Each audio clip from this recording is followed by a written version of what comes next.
membaca berita bahwa pemerintah akan menalangi mega skandal Jiwasraya 20 triliun pakai APBN, maka saya komentar, wah seru ini bernegaranya. Selamat, baru tahu korupsi pejabat, korupsi di BUMN, kolusi kelompok pendukung dan oligarki ditanggung rakyat. Enak banget jadi pejabat sekarang ya, sirik gue, asli sirik. Dana talangan Jiwasraya mungkin ini solusi buat para nasabah Jiwasraya. Sisi lain, ini membuktikan keras kepalanya banyak pejabat bahwa nanti takut sistemik lah, mengancam ekonomi lah, takut nama baik hilang lah. Bos, yang geblek jangan dilindungi atau kalian merupakan bagian dari sistem yang bermasalah. Biarkan yang salah yang menanggung. Kita melihat hal beginian paling gerundel, kuapok lu. Tapi begitu melihat melindungi kesalahan dan kebobrokan pakai APBN, kita berkata, kuapokmu kapan dul?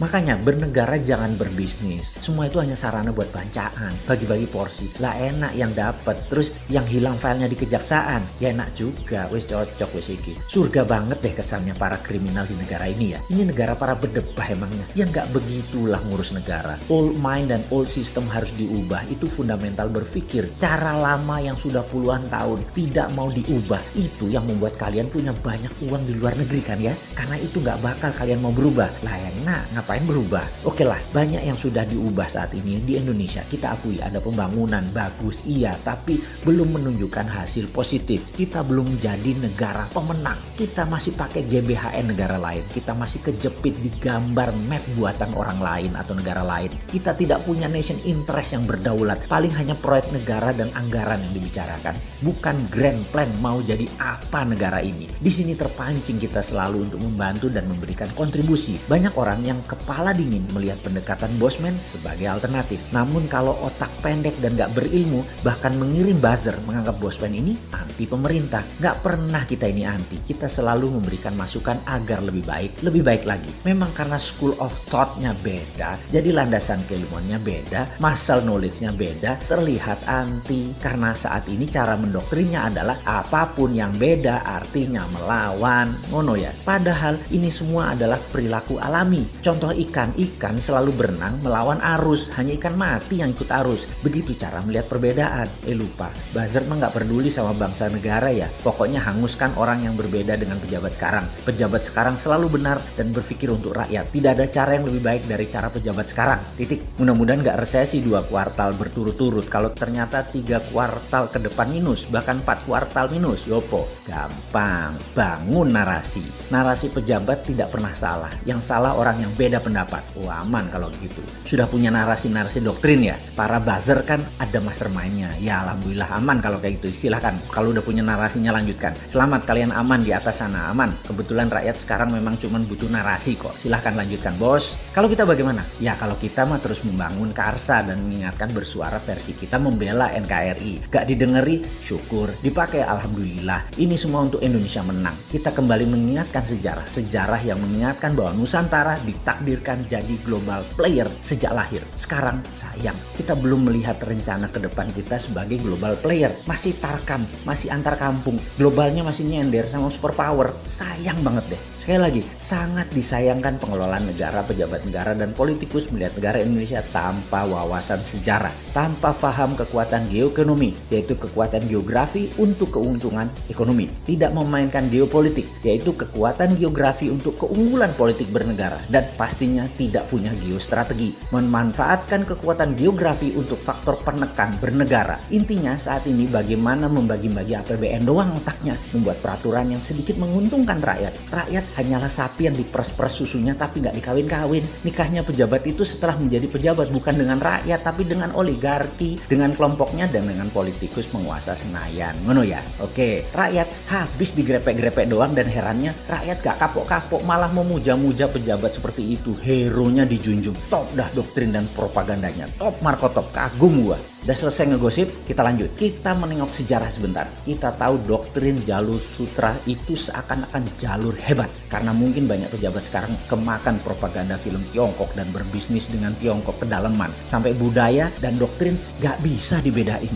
Jalur sutra di abad pertengahan mendadak jalurnya sepi. Kota-kota Eropa Timur dan Asia Barat yang tadinya jalur ekonomi mati hanya kurang dari 50 tahun. 50 tahun dari apa? Dari majunya dunia maritim perkapalan di abad 14 dan 15. Sehingga pada perjanjian Zaragoza, dunia dibagi oleh 2 raja laut Portugis di sisi timur, Spanyol di sisi barat. Ini kayak kita sekarang Tiongkok Amerika lah kira-kira ya. Spanyol ke Amerika Utara Selatan, Portugis ke India sampai timur jauh yaitu Nusantara. Jalur sutra kalau dengan jalur maritim atau maritim line tersebut beda. Jalur maritim lebih powerful. Jalur sutra musnah tinggal debu sekarang. Jalur maritim yang melewati Indonesia bahkan tidak berubah sejak zaman awal dunia maritim tahun 1511. Awal puncak penjelajahan mencari dunia baru, mencari sumber bahan baku baru. Dulu rempah adalah isi dari jalur maritim yang kemudian hari disebut jalur rempah atau spice road.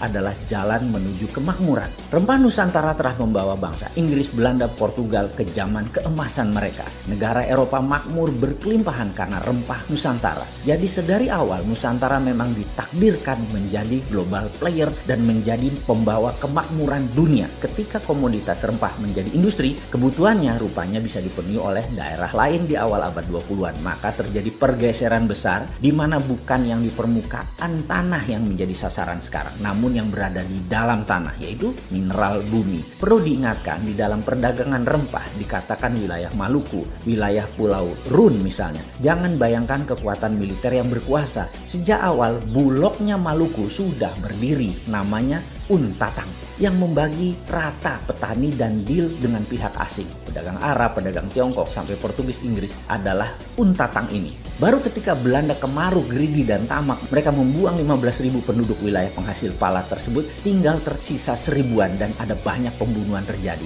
Ini namanya perampokan atau state sponsor terrorism. Hasilnya diambil habis-habisan sampai jatuh nilai pala tadi, namun Belanda sudah kaya raya. VOC tepatnya kaya raya. Terus bergilir, kemudian masuklah ke komoditi lain yaitu karet, teh, kopi, coklat, kemudian bahan baku tersebut semua akhirnya dikuasai oleh VOC. Apa pelajaran yang bisa ditangkap kali ini? Ingat, pelajaran bukan okupansi militer sejak awal, tetapi okupansi ekonomi. Jadi bagi saya, bullshit bekerja sama dengan Tiongkok dan IMF itu.